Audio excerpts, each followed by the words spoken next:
importante na nila pag-eskwela.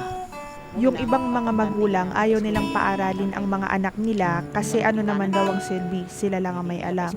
Sabi ko nga ay hindi. Dapat natin silang paaralin kasi tayo matatanda na wala ngang alam, pati ba naman sila. Pagdating ng panahon, sila lang ang maaasahan natin. Kung di sila makapag-aral, pare-pareho na kaming lahat walang alam. Kaya itong dalawa kong anak, papaaralin ko talaga. Pagsisikapan ko na makatapos sila kahit na anong kurso ang kunin nila.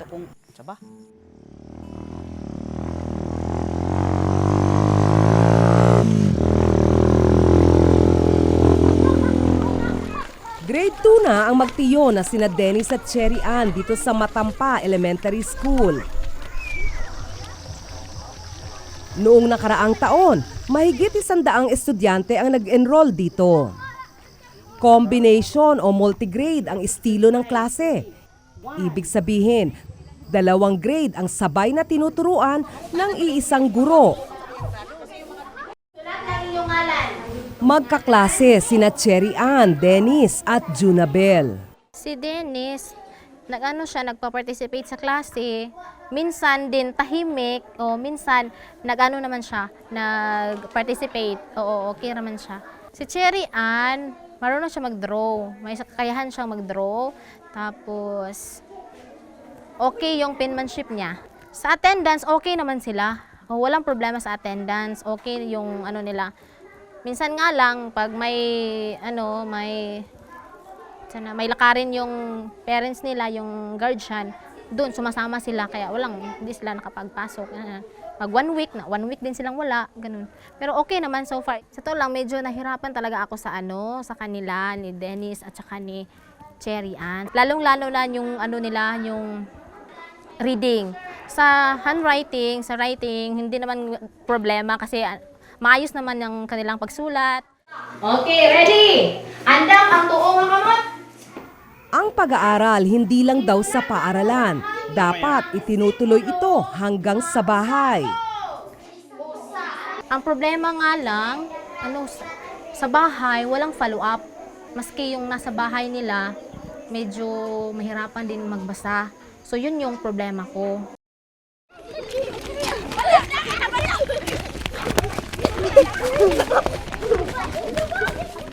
Ako po si Mary Jean Parcia E. Abreu, grade 5 and 6 teacher sa Matampa Elementary School. Ako ay nagtuturo simula noong September, so bali mga 8 months na. Napansin ko sa mga bata na mahirap sila mag-intindi sa kanang discussion or leksyon ng guro. Halimbawa, yung kunwari, kung mayroon silang babasahing kwento, makabasa sila pero wala silang comprehension. So, di nila masyado naintindihan yun. Problema rin ang spelling. Kunwari, ipasulat mo sila ng words. So, hindi nila alam kung ano yung tamang baybay or tamang spelling ng salita. Problema din nila. Kasi in the future, so mag-high school na sila, so talagang importante yung spelling.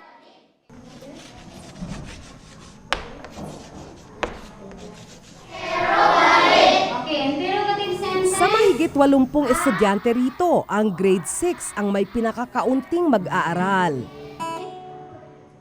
Kasi sila lang yung mga bata, wala nang iba.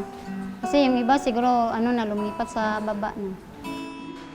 Ang ibang estudyante naman, nagtatrabaho na.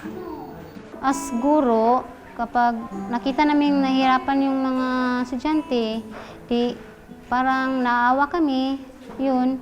Pero tinutulungan namin sila. Parang anak na ang turing ng mga guro sa kanilang estudyante. Para mapunan yung mga pagkukulang ng kanilang mga magulang, siguro as guro, so kapag meron silang tanong o meron silang hindi naintindihan, so sinasabi ko sa kanila.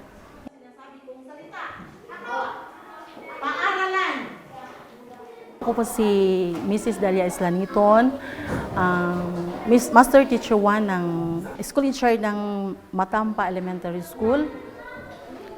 Biling school in charge, ako talaga ang humaharap ng mga tao dito na pumupunta dito. Yung mga dapat mga reports, ako ang hinihinga ng aming district in charge.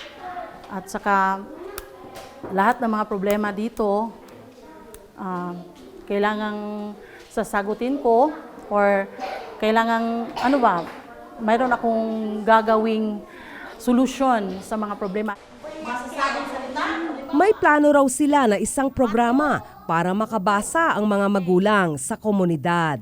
Nag-suggest na lang ako na baka magkaroon kami ng 1 hour or 2 hours bawat hapon, kada hapon na magkaroon kami ng session na para basa lang at sulat.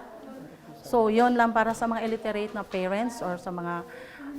Then, doon naman, nagsabi sila sa akin na willing daw sila mag-attend. Kaysa isang linggo lang daw, hindi daw nila na natatandaan yung leksyon sa unang linggo. Kaya, sabi, sige, kung gusto nyo, willing din ako magturo.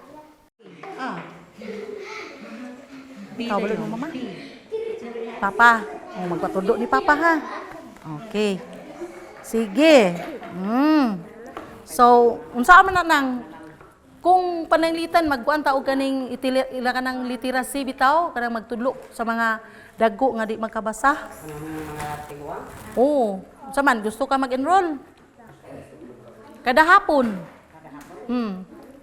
Alas 4, alas 5, ana.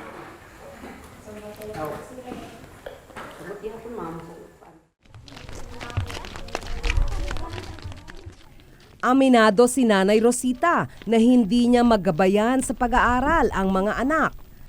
So usually, kung marunong magbasa yung mga magulang at pwede sila ma-impart o kaya i-tutor yung mga anak nila, then they'll also learn how to read.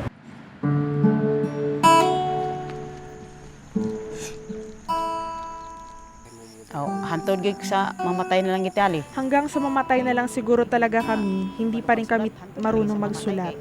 Kaya nga mas maganda yung makapag-aral yung mga anak ko. Para pag kami wala nang masasabi sila na yung si mama kahit hirap kami, pinapaaral pa rin kami. Lahat ginagawa niya para lang kami makatapos sa pag-aaral.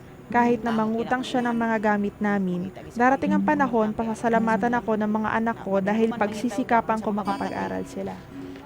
Ang pangarap ko lamang ay...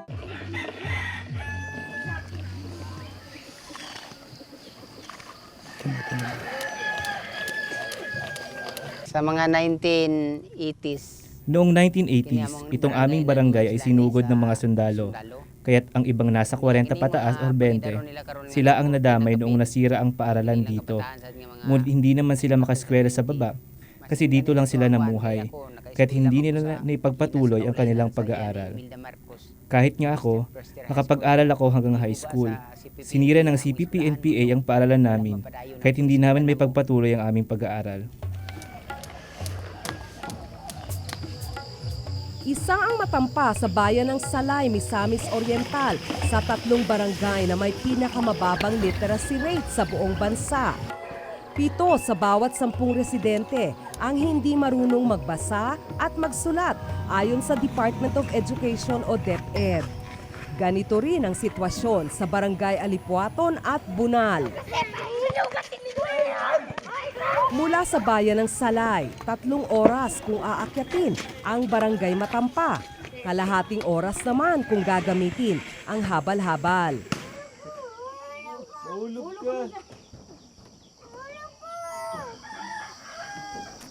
Ang pamumuhay ng mga tao dito ay pagsasaka ng mais, kamote at iba pa. Itong gumagawa ng walis tambo ay bago lang dito.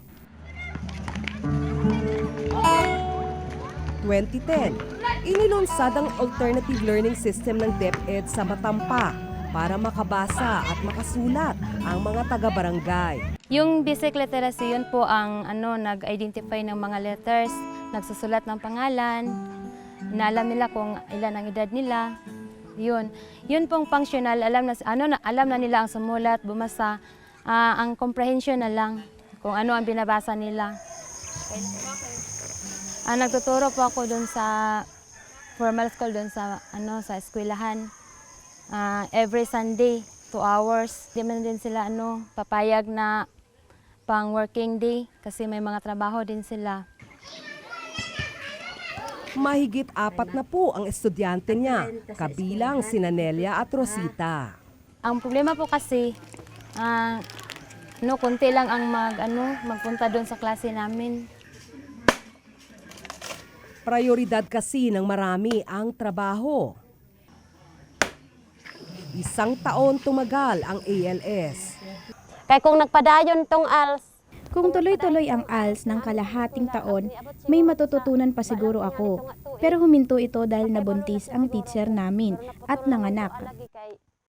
Nakasulat lang isa Nakakapagsulat lang ako ng pangalan pero di ako nakakabasa dahil nahinto rin naman agad yung klase namin. Siguro nga kung ipinagpatuloy yun, nakakabasa na ako ngayon. Mahigit kalahating taon na mula nang matigil ang ALS.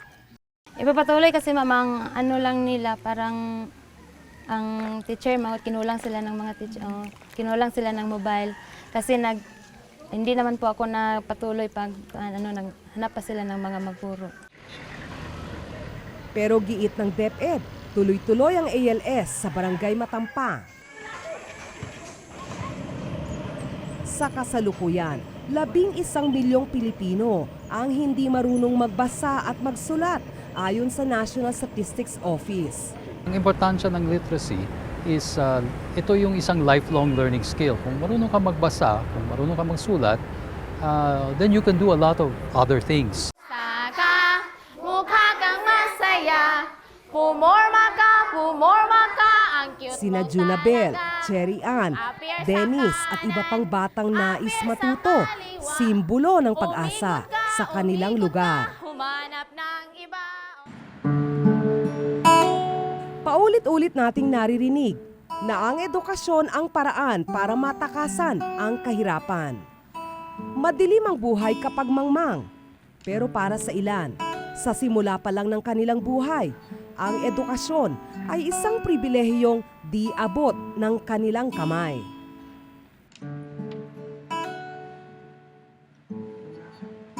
Ang sabi nila, edukasyon ang pinakamainam na puhunan sa buhay. Dahil ang tubo mula rito, walang katapusan. Kaya naman dapat lahat ay mabigyan ng pagkakataong makapag-aral upang lahat kayang lumaban sa mga hamon ng buhay.